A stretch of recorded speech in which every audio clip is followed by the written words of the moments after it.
Substance, podcast stupéfiant.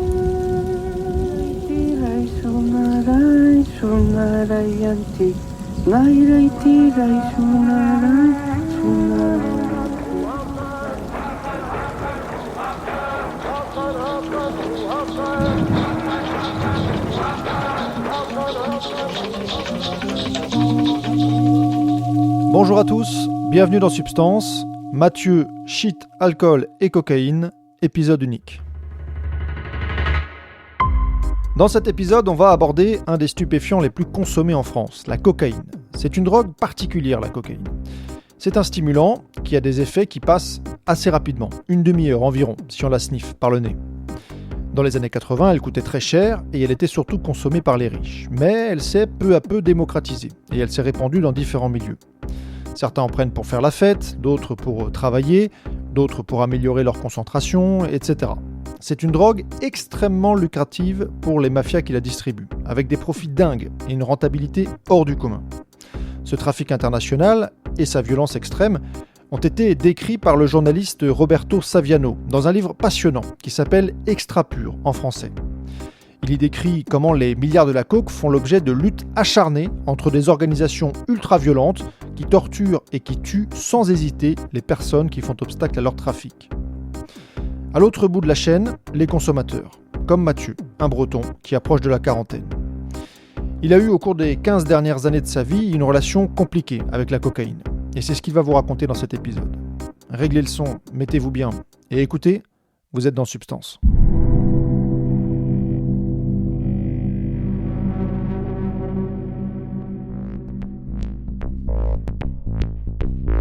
J'ai grandi dans l'ouest de la France, famille classique, hein. Maman qui s'occupe de ses trois enfants, moi je suis le dernier de la fratrie, deux grandes sœurs, mon père employé de bureau.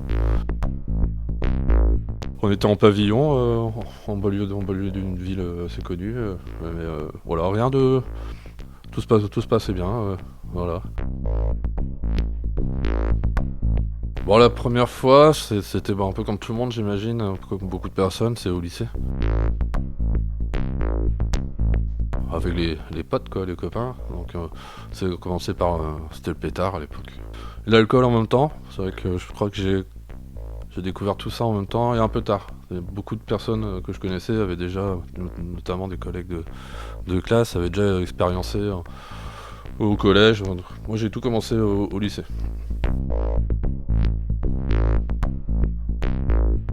Il n'y avait pas forcément de raison particulière, c'était festif, et puis aussi faire un peu comme les autres, quoi. C'était comme ça en fait à l'époque, quand on avait l'âge, on se retrouvait, on faisait des fêtes chez les parents de ceux qui n'étaient pas là, et puis on reproduisait la même chose que ce que les aînés faisaient en fait, tout simplement. Voilà, et puis expériencer, voir ce que ça fait, au final ça plaît, ça a commencé comme ça. Ça a continué parce que j'ai pas arrêté, c'est devenu... là-bas c'était festif, moi je parle bien de l'alcool et du shit. Bon, l'alcool restait quand même assez festif, mais le shit c'était venu à être quotidien. Du matin au soir, ça m'arrivait d'en prendre à la pause de 10h quand j'étais au lycée, à midi, dès qu'on avait 5 minutes de libre, on sortait le bang et voilà, on consommait quoi. Et le but, c'était de pas se faire griller. C'est ça. On profitait pas vraiment de l'effet, c'était arriver à être chargé. Et le défi, c'était de ne pas se faire griller par ni les profs, ni les autres camarades, quoi. C'était un peu tordu, j'avoue, mais on a fait ça, ouais. Pourquoi ? Avec le recul, pas trop, hein. C'était presque sportif, limite, c'était pour se la péter. Hein. Je pensais, moi je suis capable de prendre 10 douilles d'affilée. Mais au final, ça servait à strictement rien, hein. Ça c'est certain. Mais on avait cette petite fierté, dire ouais, je suis capable d'en prendre 10 d'affilée sans vomir, sans vidéo, et puis ensuite aller en classe, et suivre le cours, noter tout ce qu'il faut. Voilà, c'est sans être repéré au radar, quoi. La personne qui avait, on va dire, entre parenthèses, le malheur de vomir ou de faire un bad trip, comme on peut appeler ça, bon, on se foutait de sa gueule, quoi. C'était le faible, ou le... Bon. Mais non, il n'y avait pas vraiment au final, il n'y avait aucun intérêt, hein, c'est pas avec le recul. Mais bon, quand t'es ado, t'es quand même un peu con, quoi.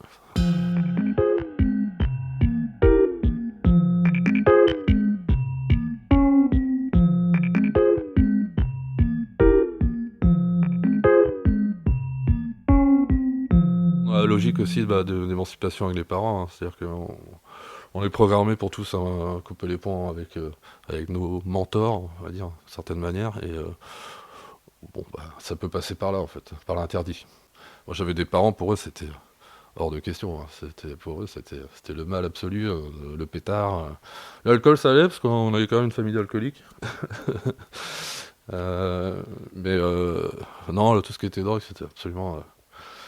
c'était le diable, que c'était pas possible. Non, peut-être que ça a aidé, hein. Non, dans ma famille, j'ai eu surtout des grands-oncles, là, qui étaient là-dedans. Et, je sais pas s'ils en sont morts directement ou indirectement, mais c'est eu pas mal de cancers. Et, c'est pas, peut-être pas forcément que avec l'alcool, mais avec un mélange de cigarettes, machin, tout ça. Et ouais, mon père avait été alcoolique, mais je l'ai pas connu alcoolique. Enfin, il était abstinent déjà à ma naissance, mais il avait été bien, ouais, il avait été bien alcoolique avant. Je me suis pas dit que c'était un héritage. Faut plutôt me dire, vu que tout le monde le faisait, pourquoi pas moi, hein. C'est plutôt celui qui le fait pas en fait, qui se détache du groupe.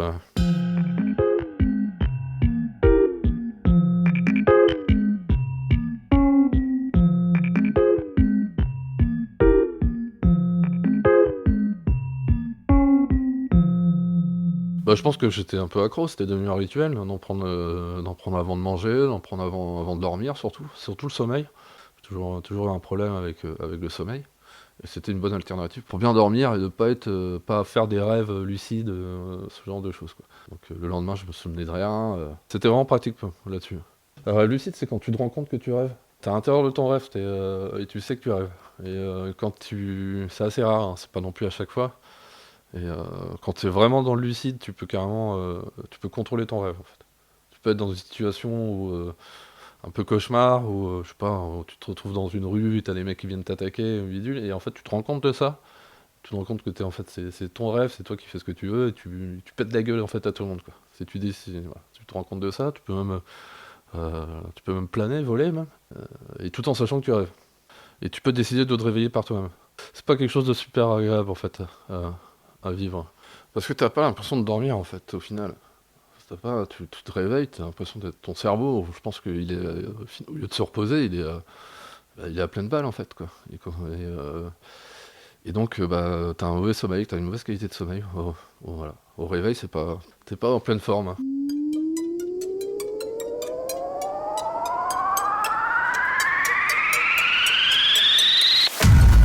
Parallèlement à sa consommation de cannabis, Mathieu va aussi se mettre à boire de l'alcool de plus en plus régulièrement. Les autres drogues viendront un peu plus tard, après qu'il ait déménagé. Ouais, alors là, j'étais plus ado. Je dois avoir le début vingtaine quand même. Et là, pareil, c'est les copains en fait qui m'ont fait expérimenter, quoi. Voilà. Ça a commencé. Les premières fois, c'était peut-être des tases. J'ai testé. Bon, ça, j'ai pas trop accroché. J'en ai pris que quelques fois, quelques soirées, mais ça a été vite remplacé par la coke. Vers les 25 ans. Au début, une petite appréhension. Qu'est-ce que ça va me faire? Et puis au final, ça se passe très bien. Cette sensation de quand tu commences à être trop ivre, tu prends 2-3 rails de coke et hop, d'un coup ça te remet droit et la soirée est relancée et puis tu parles, tu blablates, même si tu t'entends pas vraiment parce qu'en général tu dis quand même pas mal que des conneries. Ouais, vraiment cet effet, ça relance la soirée et puis on peut tenir jusqu'à 5-6 heures du matin tout en picolant en même temps et on s'entend bien, quoi. À aucun moment t'as envie de vomir, enfin... Ouais, c'était ce que j'avais ressenti. Ouais. Non, j'ai toujours été plutôt sociable. L'alcool faisait déjà bien le boulot d'un point de vue sociable, y a pas de soucis. Après la coke, moi je te dis, c'était un effet en plus qui était agréable. Effectivement, ça allait encore plus facile dans la sociabilisation, hein. C'est sûr que ça décoince. D'un coup, t'as de la conversation. Alors après, tu sais pas si c'est à cause de ça ou pas, mais tu peux parler 1 heure. Ah ouais, enfin, tu vois, t'écoutes, on refait le monde, on parle de trucs hyper, enfin, ça peut avoir des sujets très spirituels, hein. C'est vrai que j'ai eu beaucoup de conversations et en général, c'est toujours sous coke, sur tout ce qui est des sujets, ouais, spirituels, la religion, la mort, puis un peu plus, ouais, peut-être un peu plus rigolo, genre les extraterrestres, ça existe pas, les fantômes, enfin, des trucs que tu vas pas forcément à jeun ou juste sous alcool, tu vas pas. Ça va pas t'intéresser, quoi. Alors que quand t'es sous coke, tout devient intéressant, quoi. Tu vois, alors que c'est de la merde. Mais voilà, tu te rends compte, tu peux parler 2-3 heures de ça, à des gens qui pareil, ouais, putain, ouais, t'as raison. Enfin, si on s'enregistrait et qu'on serait écouté derrière, on serait putain, oh là là, c'est pas bon, quoi, faut qu'on arrête.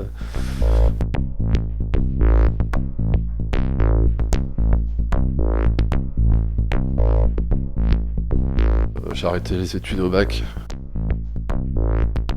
J'ai fait des petits boulots. Bon, un peu tout, dans la livraison de marchandises, au supermarché du coin. Vers mes 27-28 ans, 28 ans, j'ai repris mes études. Je me suis formé à un métier parce que j'en avais marre de me casser le dos pour, pour une paye de merde, tout simplement.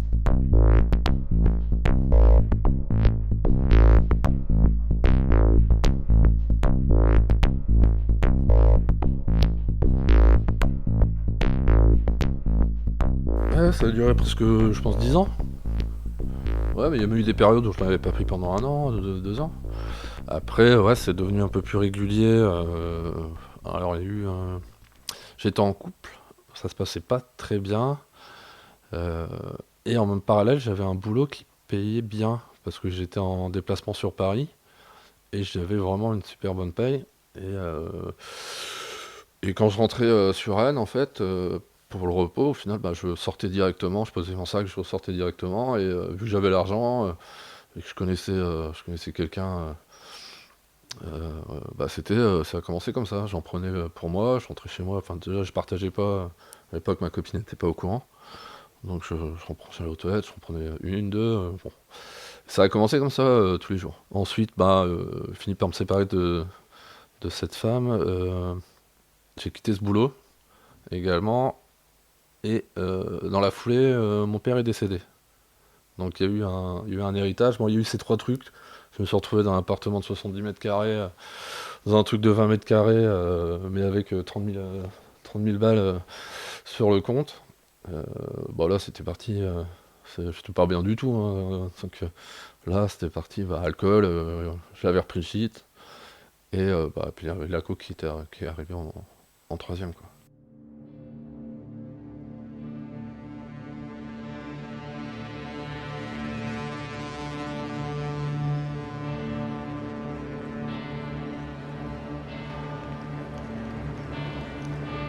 Bah, comment je me sentais, c'est-à-dire que bon, je me sentais plus grand-chose en fait, quoi. J'en avais plus rien à foutre de ma gueule, plus rien à foutre de rien du tout en fait. C'est ce mode-là, t'es en mode plus rien à foutre de rien du tout. Tu fais plus attention à toi, donc bah, l'idée de picoler tous les soirs, prendre de la drogue tous les soirs, coke ou shit, bidule, bah, tu sais que c'est pas bon, mais enfin, t'en as rien à foutre en fait. Donc tu le fais quand même. Et après derrière, bah, le mélange des trois produits. Bah, ça fait passer le temps, quoi. Le temps est beaucoup moins pesant. Et, après, ça dépend du caractère. Moi, j'ai un caractère un petit peu, comme je te disais, peut-être un petit peu anxio-dépressif. Donc, la moindre galère qui me tombe sur la tronche, je vais avoir plus de difficultés à la surmonter que d'autres personnes. Donc, ces produits-là m'ont, à tort ou à raison, hein, mais me donné l'impression de pouvoir un peu supporter ces épreuves.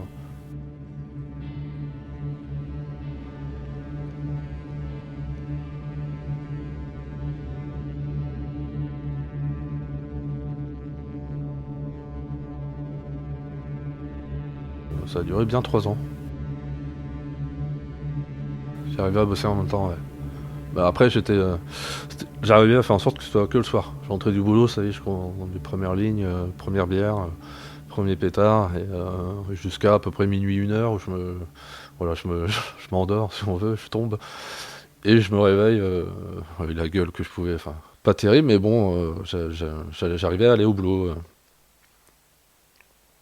Puis je faisais ma journée, les gens voyaient pas, ils voyaient un peu la tête, j'avais un peu la tête dans le cul, mais je faisais bien mon taf et tout, donc au pire ils imaginaient que, que j'avais picolé la veille, quoi, mais ils imaginaient pas que je mettais des surcouches avec de la drogue, quoi.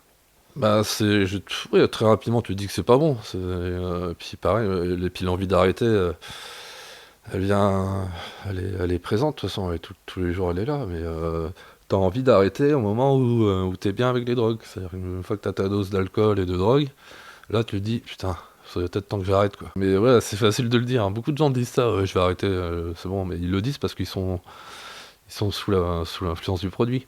Et après, bah, une fois qu'ils sont à jeun, on n'a plus du tout le même discours. L'envie de continuer, elle diminue en fait. Ça devient, vu que c'est tous les jours, ça devient un rituel.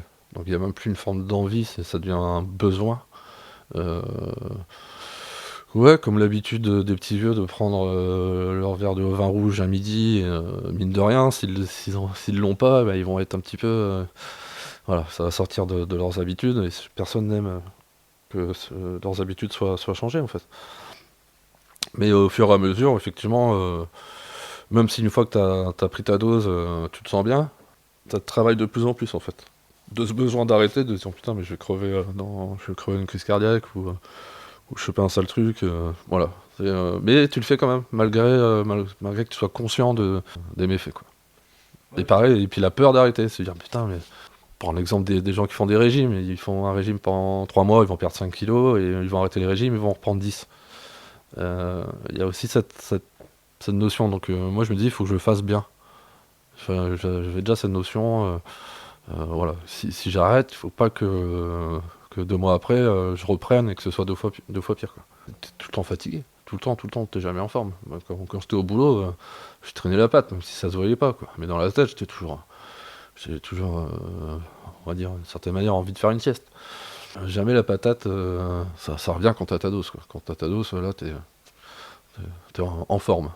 Bon, moi, j'ai pas eu de douleur particulière, j'ai pas eu je sais pas, de saignement du nez, genre de truc qui arrivait comme ci, comme ça. Je suis pas tombé dans les pommes, j'ai pas fait de tachycardie, j'ai pas fait d'alerte. J'ai jamais eu à aller aux urgences, tu vois, Donc, mais bon, derrière tout ça, tu te dis, bon, bah, je peux pas, c'est pas possible, quoi. Ça peut pas durer 30 ans, c'est pas possible. Tu peux pas faire ça indéfiniment. Déjà pour le produit et ensuite derrière pour l'argent. Tu t'endettes, enfin, tu vois, Bon, moi j'avais eu un héritage à l'époque, tout n'est pas parti là-dedans, mais une grande partie quand même. Tu comptes tout et le problème c'est que tu sais que ça part là-dedans en fait. Si ça partait dans autre chose, hein, genre acheter des meubles, partir en vacances, bon, là tu te dirais c'est moins. Voilà, c'est fait pour ça, d'une certaine manière, mais tu te dis pas, putain, c'est fait pour que je me défonce, quoi.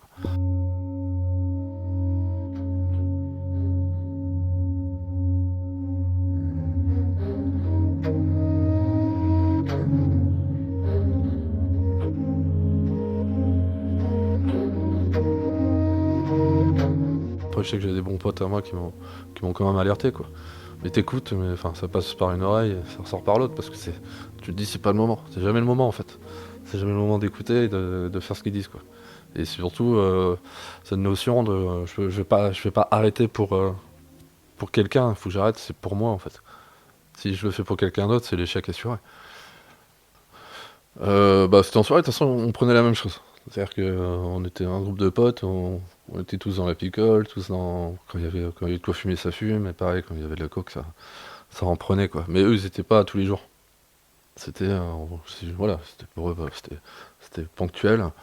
C'était au détour d'une trace, hein. C'était, voilà, on va parler de ça ça va passer vite fait dans la soirée, ouais, tu te rends compte quand même que ça me prend beaucoup, enfin que c'est, voilà, quoi. Alors que, voilà, je répondais pas trop parce que c'était un peu hypocrite, parce qu'ils venaient aussi, voilà, on se retrouvait ensemble, c'était aussi pour en prendre, donc ouais, donc non, c'était vite fait, puis moi voilà, je balayais ça très rapidement, j'essayais de changer de sujet le plus vite possible, quoi.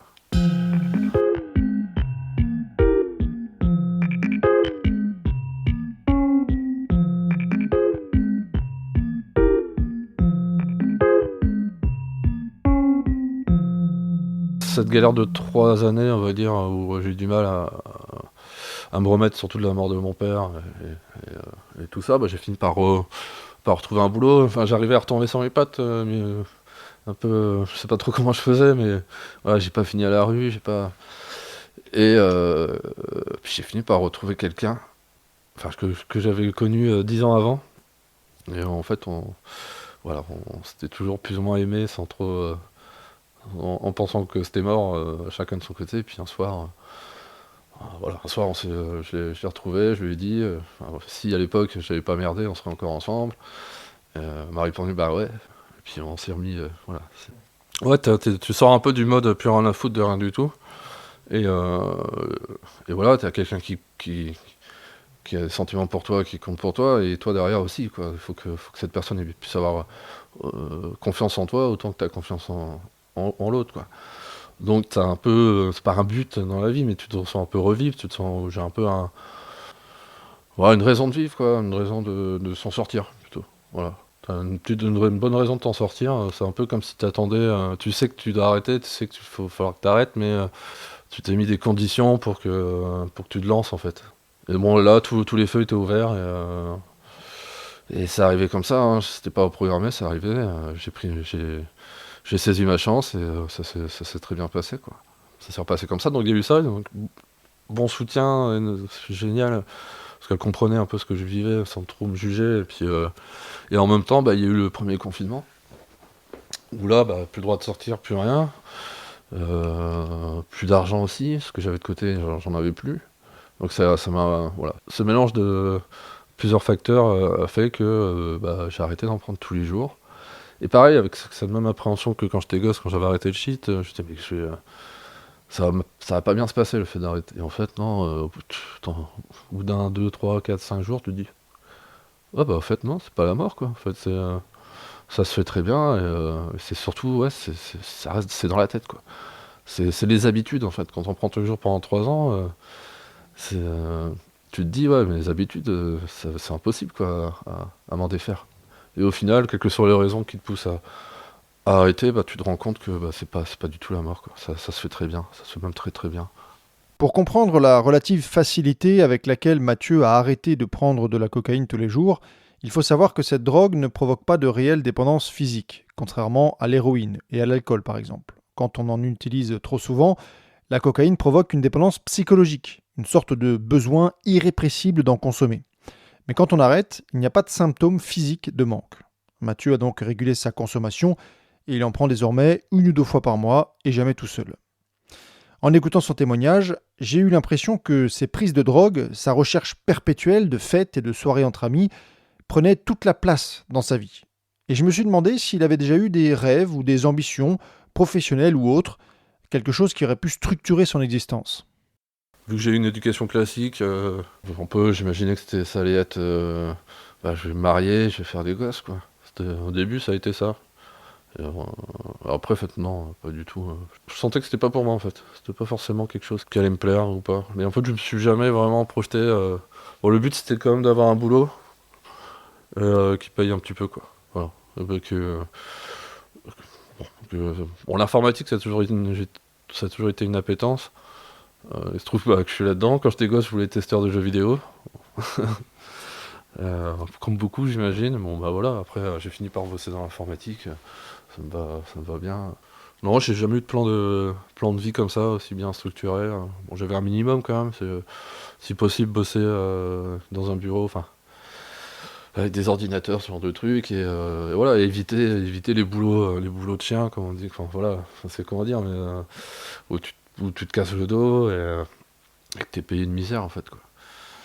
Donc c'était mon objectif, mais en dehors de ça, non. Une fois que je l'ai atteint cet objectif, j'étais content. Je suis pas trop gourmand à ce niveau-là. C'était peut-être un manque, hein, justement, de me structurer, de me donner les moyens je sais pas, de peut-être aller plus loin. Peut-être que ça m'aurait aidé à moins être dépendant, à moins être, on va dire, attiré par les drogues. Bon. Mais c'est pas arrivé.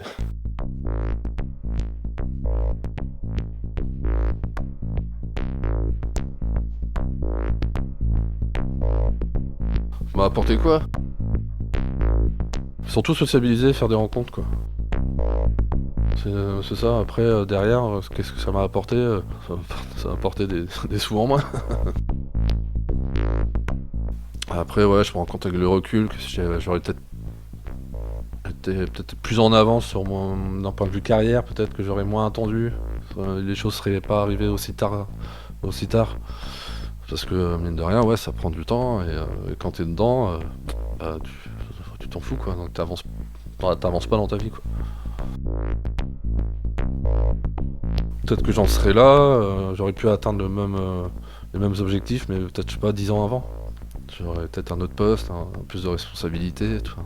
Et qu'à mon âge, là, j'aurais été peut-être au-dessus, quoi. Si je dois faire, mettre sur la balance ce que j'ai perdu et ce que j'ai gagné, compliqué à dire, hein. On a plutôt tendance à dire que ce que j'ai perdu a plus de poids dans la balance. Mais derrière, toutes ces rencontres et ces expériences avec d'autres personnes, ça vaut de l'or aussi. Ça a peut-être plus de valeur qu'un bon salaire, peut-être. Question de point de vue, moi je dirais kiff. Ouais, j'ai perdu du temps, mais en même temps, j'ai vécu des trucs énormes.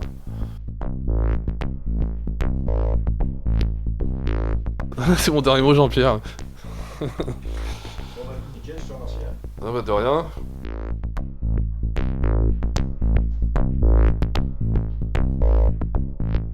Et voilà pour le témoignage de Mathieu sur son addiction à la cocaïne, un témoignage que je trouve différent de ce qu'on a déjà entendu dans Substance. On y entend cette culture de la défonce dès l'adolescence qui existe dans l'ouest de la France, notamment en Bretagne. Une culture qui se veut festive à la base, mais qui peut entraîner certains, après des coups durs, à se perdre dans les chemins de l'addiction. Mathieu devient véritablement addict quand il se retrouve seul, et il trouve la force de s'arrêter après avoir trouvé quelqu'un qui lui plaît. Ça ne se passe pas toujours comme ça, mais les comportements addictifs fleurissent bien souvent à partir d'une faille de l'âme. Dans le prochain épisode, nous reviendrons aux drogues psychédéliques avec le parcours extraordinaire d'un Normand qui est allé jusqu'au Gabon pour trouver un sens à sa vie en s'immergeant dans les profondeurs de l'Iboga. D'ici là, portez-vous bien.